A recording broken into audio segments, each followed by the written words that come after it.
c'est le coup de pouce de la rentrée. À partir d'aujourd'hui, débute le versement de l'allocation de rentrée scolaire. Elle concerne 5 millions d'enfants, une somme en fonction de l'âge, revalorisée de 25% par le gouvernement. Ça fait environ 70 € de plus que l'an dernier. Le coût de la rentrée scolaire, on va donc en parler avec notre invité, Thierry Widor, secrétaire général de Famille de France. Déjà, Thierry Widor, combien ça coûte une rentrée scolaire pour les parents ? Alors pour les parents, une rentrée scolaire, ça coûte très cher.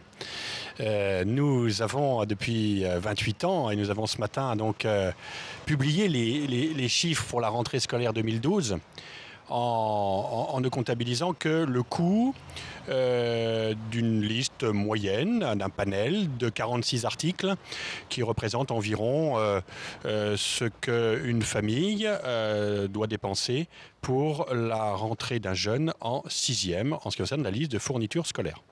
Et donc, du coup, il y a quoi ce chiffre ?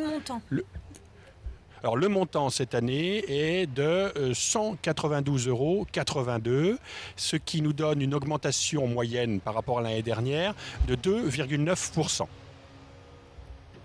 Alors, vous dites une évolution moyenne de 2,9%. Hein. Vous parlez d'une hausse relativement modérée et on parle ce matin de cette allocation de rentrée qui a été augmentée de 25%. Est-ce qu'aujourd'hui, il y a une vraie réponse aux besoins de financement des parents que cette hausse de l'allocation de rentrée scolaire ?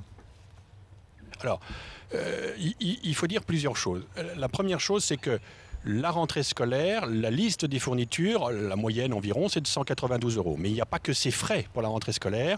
Il y a des tas de frais annexes, rien que les assurances, les inscriptions dans les clubs sportifs, les associations, tous les frais périscolaires, etc. Les livres au cas où pour les lycées, etc. Et qui représentent une somme beaucoup plus conséquente que celle-ci. Donc il est clair que toute augmentation de l'allocation de rentrée scolaire, qui je le rappelle n'est versée qu'à 3 millions de familles parmi environ les 10 millions de familles, le tiers des familles en profitent simplement, hein, mais ce sont les familles, en précarité et les familles de la tranche basse, des familles moyennes. Hein. Donc c'est toute augmentation de cette allocation de rentrée scolaire est une bonne chose et donc on s'en félicite. On est un petit peu, comme Famille de France, a toujours demandé depuis plusieurs années d'avoir une modulation de cette allocation de rentrée scolaire en ce qui concerne les différentes tranches d'âge dans les niveaux scolaires. Il est clair qu'à l'école, à l'école, tout est pris en charge pratiquement dans la majorité des communes. C'est-à-dire que l'école prend en charge à la fois les listes des fournitures scolaires et les livres.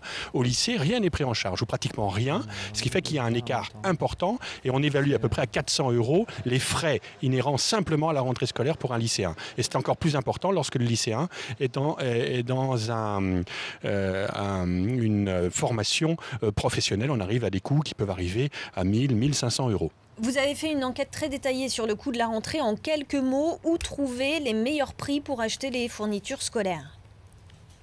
Alors cette année, c'est un petit peu étonnant puisqu'on on donne 2,9% d'augmentation, ce qui est une bonne chose. Rappelez-vous, au mois de juillet, vous aviez certainement des associations avaient publié des chiffres assez inquiétants. On était un petit peu perplexe. On était même très inquiet puisqu'on annonçait 20 à 25% d'augmentation.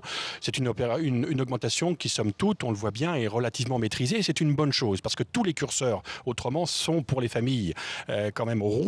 Je ne veux pas vous rappeler quand même que pratiquement 40%, plus de 40% des familles ne sont pas parties en vacances, qu'il y a de plus en plus de dossiers de surendettement qui sont déposés, que les familles sont en difficulté, ont du mal pour boucler leur budget, que les impôts vont malheureusement augmenter, que de plus en plus de familles, notre réseau nous l'apprend, sont en train de déposer les dossiers de surendettement. Donc c'est une bonne nouvelle, somme toute. Et encore meilleure nouvelle, c'est que parmi les différents magasins, il y a des magasins qui proposent même des réductions. C'est-à-dire que les hypermarchés, notre enquête montre que les hypermarchés aujourd'hui, pour une liste comparable aux années précédentes, ont une diminution environ de 4,8%, ce qui est là une bonne nouvelle pour cette rentrée. Merci beaucoup Thierry Widor. On aura compris donc les prix les moins chers sur les hypermarchés et également, vous l'avez noté dans votre enquête, d'après votre enquête sur Internet.